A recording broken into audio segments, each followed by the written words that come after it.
दिल्ली पोलिसांची निशस्त्र आंदोलकांना मारहाण, संसदेवरील मोर्चावेळेला लाठीचार्ज आणि अश्रुधुराचा मारा, अनेक आंदोलक जखमी झाल्याची माहिती.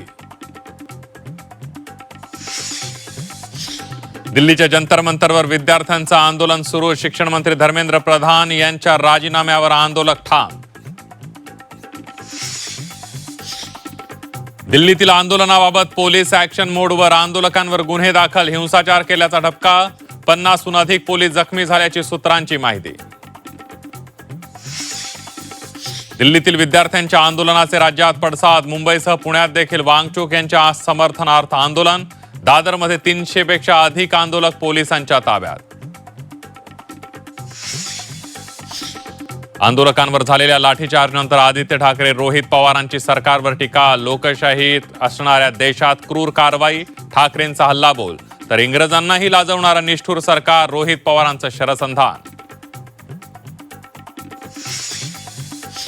आंदोलकांवर लाठीचार्ज करणं लोकशाही विरोधी, पंतप्रधानांनी धर्मेंद्र प्रधानांचा राजीनामा घ्यावा, राहुल गांधींची मागणी. अधिवेशनाच्या पहिल्याच दिवशी लोकसभेत विरोधकांचा गोंधळ, लोकसभा आणि राज्यसभेचं कामकाज उद्यापर्यंत स्थगित. आणि नीट पेपरफुटी प्रकरणी पुन्हा लातूरमध्ये चौकशी, केमिस्ट्रीचे आणखी 2 प्राध्यापक सीबीआयच्या रडारवर, आर्थिक व्यवहारांच्या साखळीची तपासणी करणार.